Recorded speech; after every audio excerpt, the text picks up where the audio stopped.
नमस्कार दोस्तों, स्वागत है आपका हमारे YouTube चैनल बायो गुरु पर।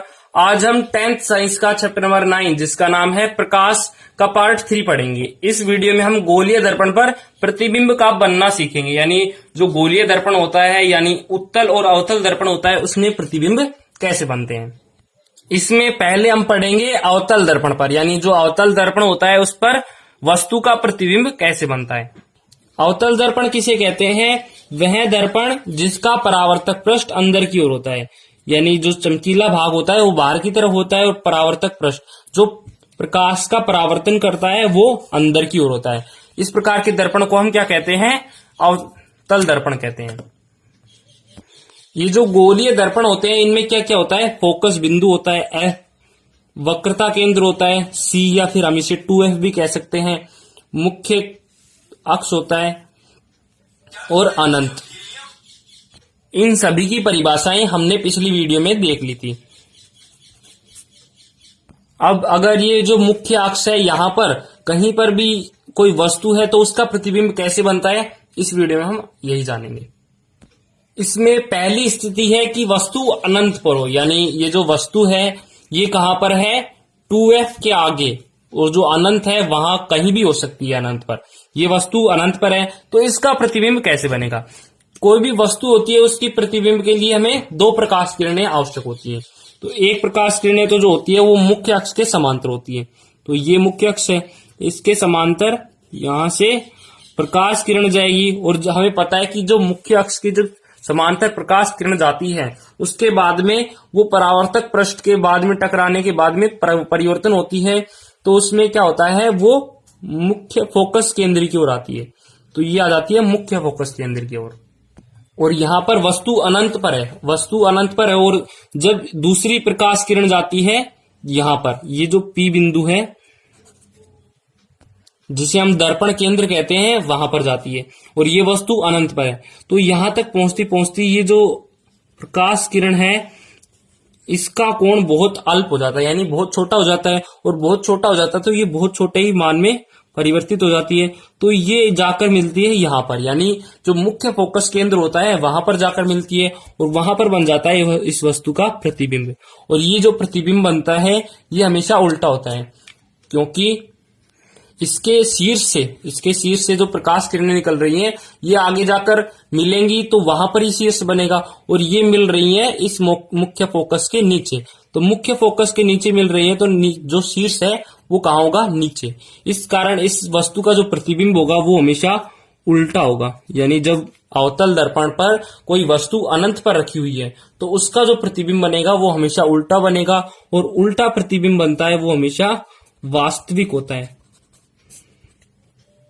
इसके साथ ही ये जो वस्तु है इसका प्रतिबिंब बहुत छोटा होगा। तो ये एग्जाम में बहुत बार पूछ लिया जाता है कि अवतल दर्पण पर कोई वस्तु यदि अनंत पर रखी हुई है तो उस वस्तु के प्रतिबिंब की विशेषताएं बताइए। इस प्रकार के प्रश्न में हमें ये डायग्राम बनाना है, यानी वस्तु को अनंत पर रखनी है और उसके बाद में वहां से दो प्रकाश किरण निकालनी है। एक तो मुख्य फोकस के बिल्कुल समांतर और एक जाती है दर्पण केंद्र पर। और दर्पण केंद्र पर जाने के बाद में ये जो कोण का मान होता है ये बहुत अल्प होता है, तो ये बिल्कुल समांतर आ जाती है इसके। उसके बाद में जो ये समांतर किरण है ये जाती है फोकस केंद्र पर, और यहां पर जो दोनों किरणें टकराती हैं वहां पर बनता है इस वस्तु का छोटा, उल्टा और वास्तविक प्रतिबिंब। अगली कंडीशन है कि वस्तु जब अनंत और 2F के मध्य हो, यानी ये जो वक्रता केंद्र है इसे हम 2F भी कहते हैं, क्योंकि इसकी जो दूरी होती है, वक्रता त्रिज्या होती है, ये कितनी होती है? फोकस दूरी के 2 गुनी होती है। इस कारण इसे हम 2F भी लिख देते हैं। अगली कंडीशन है कि जब वस्तु 2F यानी वक्रता केंद्र और अनंत के मध्य हो तो उसका प्रतिबिंब कैसे बनता है। और प्रतिबिंब बनाने के लिए हमें प्रकाश किरण की दो किरणों की आवश्यकता होती है। पहली किरण तो शीर्ष से जाती है बिल्कुल मुख्य फोकस के लंबवत, उसके बाद में जाने के बाद में यहां पर परावर्तक पृष्ठ पर इसका परावर्तन होता है और ये जाती है फोकस केंद्र पर। इस वस्तु के दूसरे शीर्ष से दूसरी किरण फोकस केंद्र पर जाती है और यहां पर जाने के बाद में ये हो जाती है बिल्कुल समांतर, मुख्य फोकस के बिल्कुल समांतर। यहाँ पर ये दोनों किरणें टकरा जाती है और यहाँ पर बनता है इस वस्तु का प्रतिबिंब। ये दोनों किरणें कहाँ से निकली हैं? वस्तु के शीर्ष से। तो ये जहां पर मिलेंगी आपस में, यहाँ पर भी इस वस्तु का शीर्ष होगा। तो इस तरह से जब वस्तु 2f और अनंत के मध्य होती है तो इसका जो प्रतिबिंब बनता है वो कैसा होता है? उल्टा। और उल्टा होगा तो इसका जो प्रतिबिंब है वो वास्तविक होगा और इसकी तुलना में ये छोटा होगा। अवतल दर्पण पर जब वस्तु 2f और अनंत के मध्य होती है तो उसके शीर्ष से दो किरणें निकलती हैं। एक तो मुख्य अक्ष के बिल्कुल समांतर और वो जाती है फोकस केंद्र पर, और फोकस केंद्र पर जाने के बाद में दूसरी किरण निकलती है उसी वस्तु के शीर्ष पर और वो भी जाती है फोकस केंद्र के द्वारा, और आगे चलकर जब उसका परावर्तन होता है तो वो मुख्य अक्ष के समांतर हो जाती है और उसके बाद में जहां पर ये दोनों किरणें मिलती हैं वहां पर बन जाता है इस वस्तु का उल्टा, वास्तविक और छोटा प्रतिबिंब। अगली कंडीशन है कि अवतल दर्पण पर जब वस्तु 2f पर स्थित हो तो उसका प्रतिबिंब कैसे बनता है। हमें पता है कि कोई भी वस्तु होती है उसका अगर हमें प्रतिबिंब बनाना है तो उसके लिए दो किरणें आवश्यक होती हैं। तो पहली किरण तो जाती है मुख्य अक्ष के समांतर, उसके बाद में ये जब इसका परावर्तन होता है, इस किरण का परावर्तन होता है तो ये जाती है फोकस केंद्र पर। इसके बाद में दूसरी किरण निकलती है इसके शीर्ष से, वो जाती है दर्पण केंद्र पर यानी P पर, और P पर जितना परावर्तन कोण आता है वो उतनी ही परावर्तित कर देती है। तो इस किरण को इस प्रकार परावर्तित कर देगी और ये किरण आपस में मिल जाएंगी,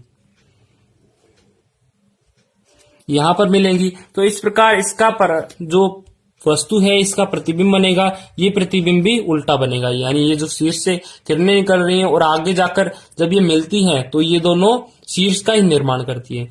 तो इस वस्तु का जो प्रतिबिंब बनेगा वो बनेगा उल्टा। उल्टा होने के साथ साथ ये होगा वास्तविक। और ये इसकी अगर हम आकार की बात करें तो ये आकार बिल्कुल बराबर होता है, यानी वस्तु की अगर 2 सेंटीमीटर ऊंचाई है तो इसकी भी 2 सेंटीमीटर ही ऊंचाई होगी। तो इसका आकार जो है वो होगा बराबर।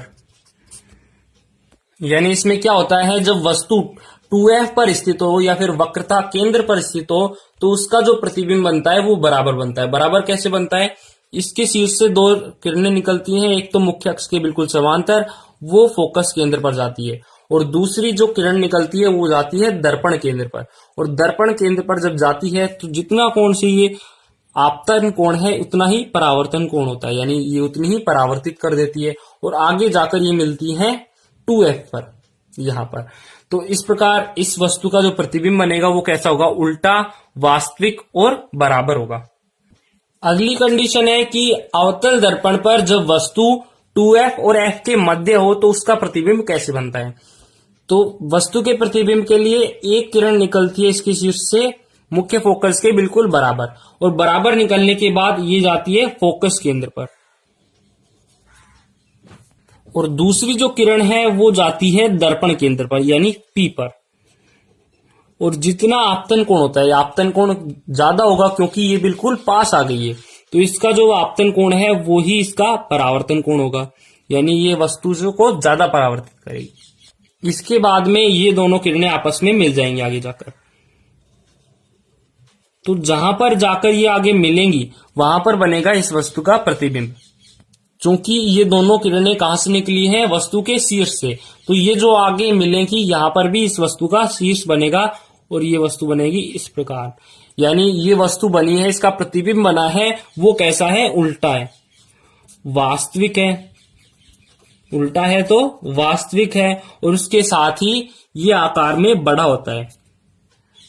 इस तरह से यदि अवतल दर्पण पर वस्तु 2f और f के मध्य है, यानी 2f और f के फोकस केंद्र और वक्रता केंद्र के मध्य है, तो उस वस्तु का जो प्रतिबिंब है वो उल्टा, वास्तविक और बड़ा बनेगा।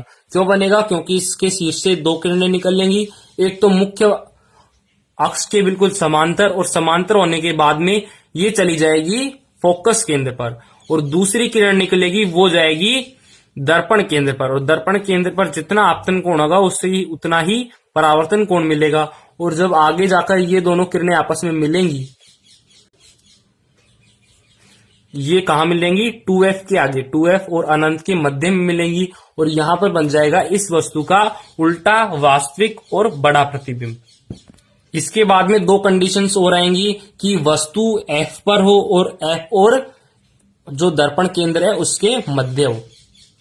अगली कंडीशन है कि अवतल दर्पण पर यदि वस्तु f पर हो या फिर फोकस केंद्र पर हो तो इसका प्रतिबिंब कैसे बनेगा। इसके प्रतिबिंब के लिए दो किरणें आवश्यक होंगी। पहली किरण तो जाएगी इसके शीर्ष से और जाएगी उसके बाद में फोकस केंद्र पर, क्योंकि कोई भी जो किरण होती है वो मुख्य फोकस से बिल्कुल समांतर जाती है, तो वो जाती है फोकस केंद्र पर। और जब कोई किरण फोकस केंद्र से आ रही होती है तो वो जाती है मुख्य अक्ष के समांतर।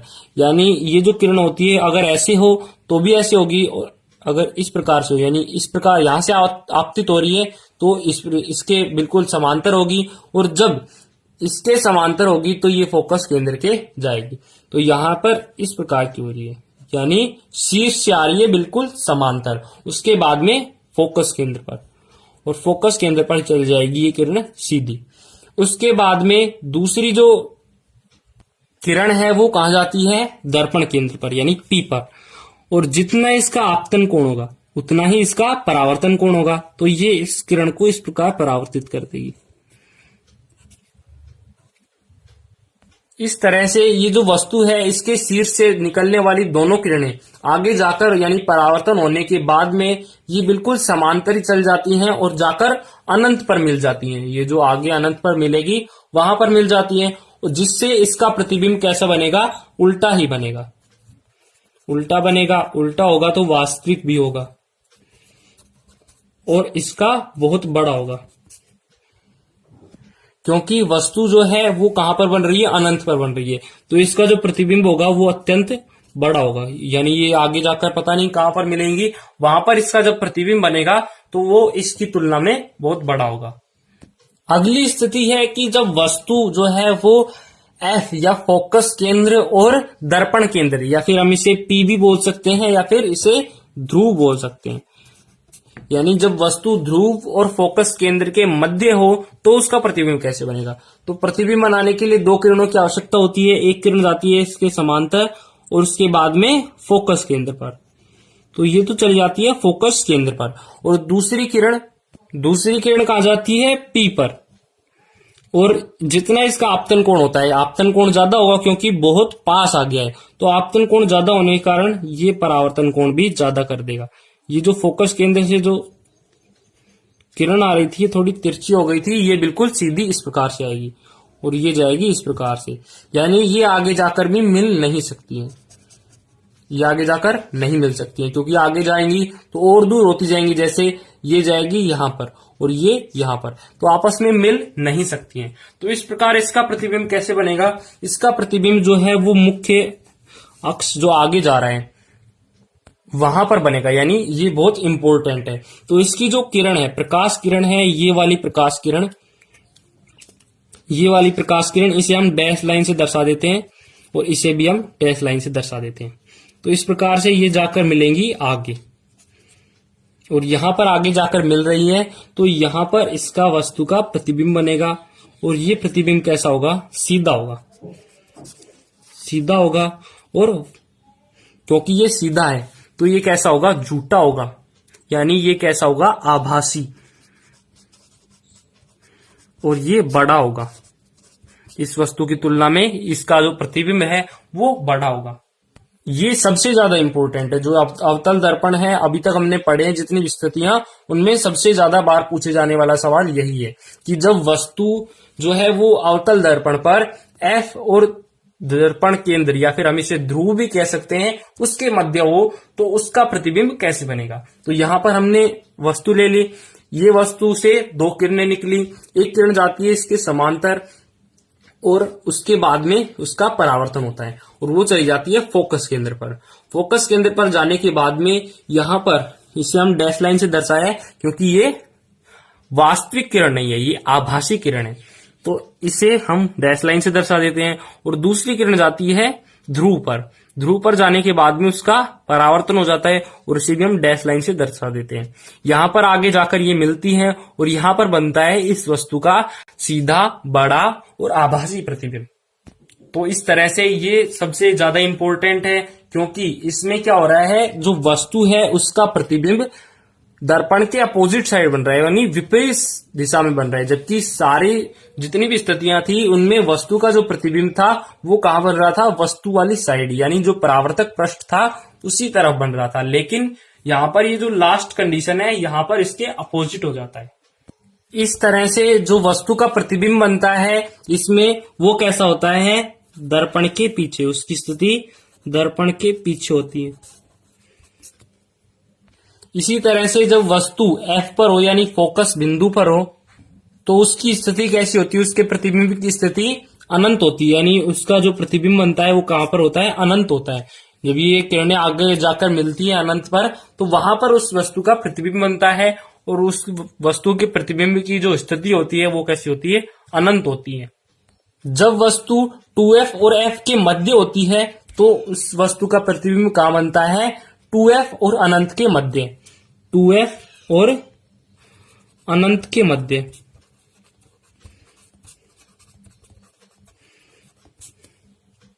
यानी जब अवतल दर्पण पर जब कोई वस्तु 2F और F के मध्य होगी तो उसका जो प्रतिबिंब बनेगा वो कहां बनेगा, 2F और अनंत के मध्य। जब वस्तु अनंत पर होगी, यानी जब वस्तु बहुत दूर होगी, तो उसका जो प्रतिबिंब बनेगा वो कहां बनेगा, F पर। और जब वस्तु 2F और अनंत के मध्य हुई, अभी तो हमने अनंत पढ़ा था, तो वो कहां पर बन रही थी, F पर।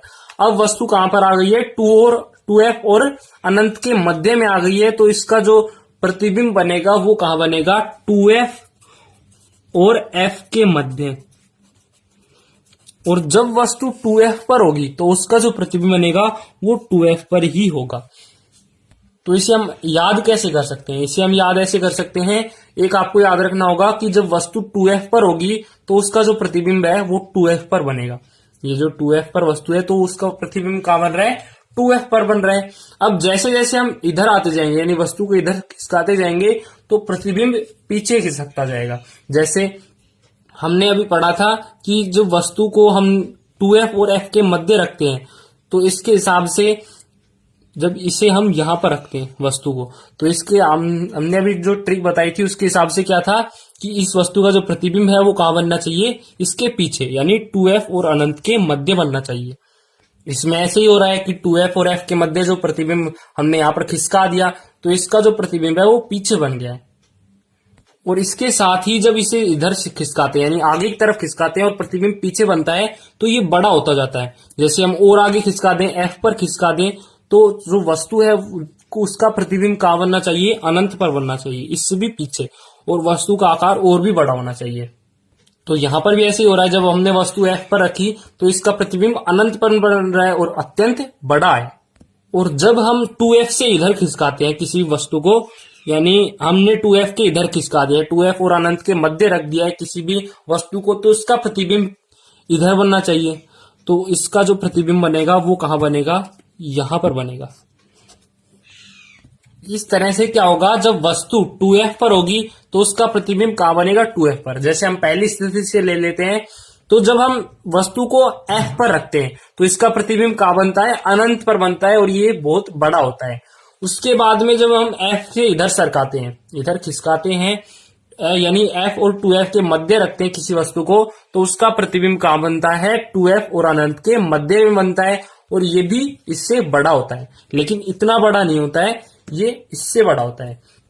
और जब हम और आगे खिसकाते हैं, यानी 2F पर रखते हैं किसी वस्तु को, तो उसका जो प्रतिबिंब बनता है वो भी 2F पर बनता है, और ये दोनों बराबर होते हैं। तो इसे आपको याद रखना है कि जब 2F पर कोई वस्तु होगी तो उसका जो प्रतिबिंब है वो 2F पर बनेगा, और ये प्रतिबिंब हमेशा बराबर होगा। और जब हम जैसे जैसे हम वस्तु को इधर खिसकाते हैं तो इसका प्रतिबिंब इससे पीछे बनता है और ये प्रतिबिंब बड़ा बनता है।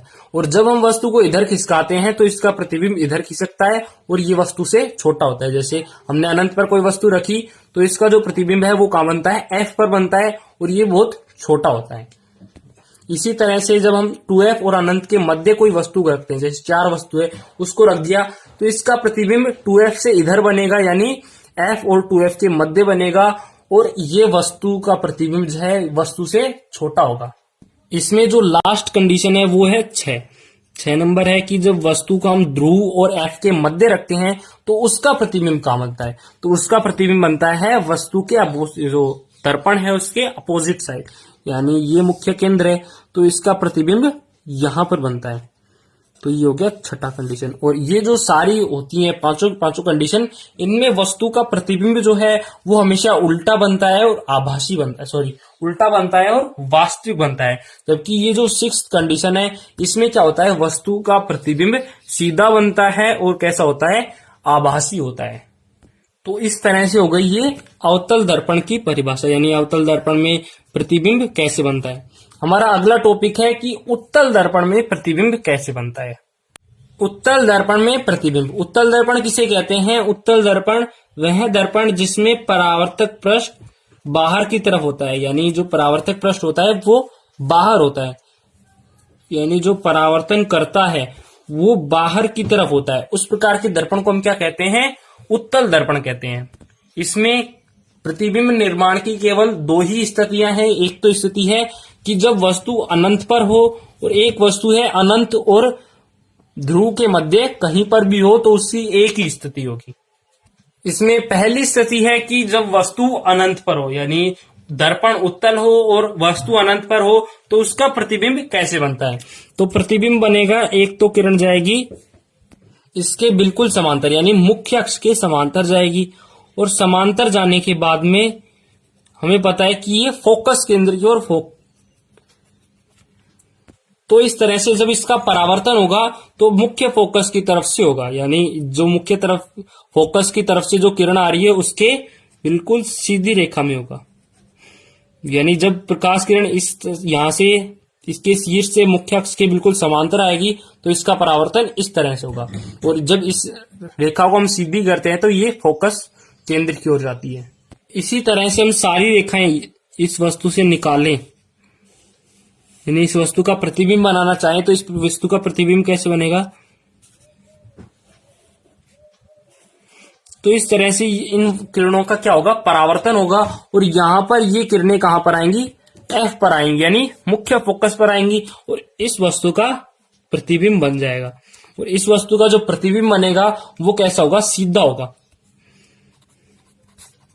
और सीधा होगा तो ये कैसा होगा? आभासी, और ये बहुत छोटा होगा, यानी इस वस्तु की तुलना में इसका जो प्रतिबिंब है वो छोटा होगा। और इसकी स्थिति होगी, ये F पर होगा, यानी फोकस पर होगा स्थिति। प्रतिबिंब की स्थिति पूछे तो इसका आंसर होगा F, यानी फोकस। अगली स्थिति है कि वस्तु अनंत या ध्रुव के मध्य कहीं पर भी हो तो उसका प्रतिबिंब कहां बनेगा? तो इसका जो प्रतिबिंब बनने के लिए इसमें 2 किरणें की आवश्यकता होती है। एक किरण तो जाती है मुख्य अक्ष के बिल्कुल समांतर, और समांतर जाने के बाद यहां पर इसका परावर्तन होता है। परावर्तन कैसे होता है? यहां पर इसके बिल्कुल सीधी रेखा में इसका परावर्तन होता है। और दूसरी किरण जाती है वक्रता केंद्र पर, यानी यहां पर ये जो C है या फिर 2F है इसकी तरफ जाती है, और यहां पर आने के बाद यहां पर जो परावर्तक तल है या पृष्ठ है वो क्या करता है? इसका परावर्तन करता है।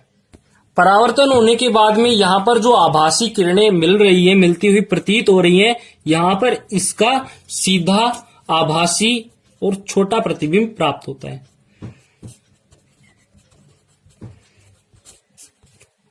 इसकी स्थिति क्या होगी? इसकी स्थिति होगी ध्रुव और F के मध्य, यानी मुख्य फोकस के मध्य।